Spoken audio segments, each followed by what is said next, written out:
Iran और Israel के बीच संघर्ष लगातार जारी है, लेकिन कोई भी मुस्लिम देश ईरान के साथ क्यों नहीं है? आइए बताते हैं इसकी वजह।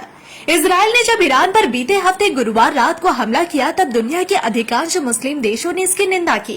सऊदी अरब ने ईरान को अपना भाई बताते हुए कहा कि इजराइल का हमला ईरान की संप्रभुता और सुरक्षा को कमजोर करता है और यह अंतर्राष्ट्रीय कानूनों का उल्लंघन है।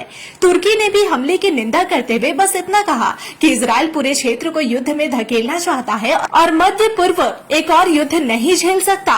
इसी तरह ईरान के पड़ोसी मुस्लिम देशों मिस्र, लेबनान और इराक जैसे देशों ने भी इजरायली हमले की निंदा की, लेकिन इजराइल के खिलाफ कोई खुलकर ईरान के साथ नहीं आया है। मुस्लिम देशों के संगठन इस्लामिक सहयोग संगठन ने भी इस संघर्ष पर कोई बयान जारी नहीं किया है। ईरान पर इजरायली हमले की निंदा करते हुए पाकिस्तान ने मुस्लिम देशों के आग्रह किया है कि वो एकजुट होकर ईरान का साथ दे। पाकिस्तान के रक्षा मंत्री ख्वाजा आसिफ ने सोमवार को ही कहा कि उनका देश दुनिया के मुस्लिम देशों को ईरान के समर्थन में एकजुट करने की कोशिश कर रहा है ताकि शांति कायम हो सके।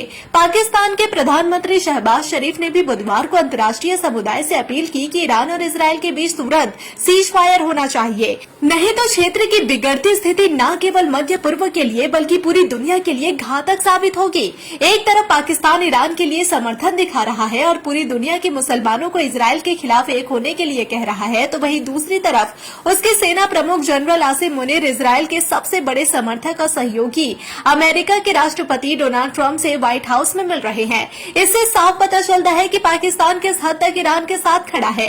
मंगलवार को 21 मुस्लिम देशों ने एक बयान जारी कर ईरान पर इजराइल के हमले की निंदा की। निंदा प्रस्ताव में इन देशों ने मांग की कि ईरान के परमाणु ठिकानों पर हमले रोके जाए, अंतर्राष्ट्रीय नियम कानून का सम्मान और विवादों के निपटान के लिए कूटनीति का रास्ता चुना जाए। बयान जारी करने वाले देशों में सऊदी अरब, संयुक्त अरब अमीरात, कुवैत, तुर्की, मिस्र, Oman, Qatar, Kuwait, Sudan, Somalia, Pakistan, Brunei, Chad, Bahrain, Djibouti, Libya, Algeria जैसे देश शामिल है। मुस्लिम देशों ने बयान जारी कर इजराइल की निंदा तो कर दी, लेकिन कोई भी खुलकर ईरान के साथ नहीं आया। एक्सपर्ट्स का कहना है कि मुस्लिम देश ईरान के साथ होने का दिखावा कर रहे हैं और अगर कुछ देश चाहे भी तो मदद नहीं कर पाएंगे, क्योंकि उनके पास उतनी क्षमता नहीं है। मुस्लिम देशों को इस बात का भी डर है कि अगर वो ईरान के साथ आते हैं तो अमेरिका और इजराइल से उसकी दुश्मनी हो जाएगी, जो किसी भी तरह से उनके हित में नहीं है। मध्य पूर्व मामलों के जानकार फजलुर रहमान कहते हैं, इन देशों में इतना साहस नहीं है कि वो सीधे इजराइल को चुनौती दे। उनके बयान सुनिए, लेकिन वो कोई कदम उठाएंगे भूल जाइए। यह सिर्फ अपना चेहरा बचाने की कोशिश है। ये देश दिखाना चाहते हैं कि दुनिया में वो भी रहते हैं और इस तरह के मुद्दे पर बोल सकते हैं। ईरान एक शिया बहुल देश है। दुनिया के अधिकांश मुस्लिम देश सुन्नी मुसलमान है।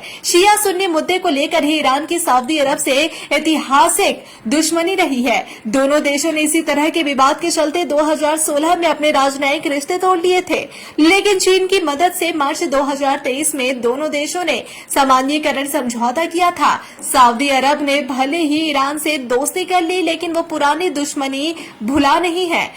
फजलुर रहमान कहते हैं, सऊदी अरब ने भले ही दिखावे की दोस्ती कर ली, लेकिन वो अपनी दुश्मनी भूल जाएगा, यह सोचना गलत होगा।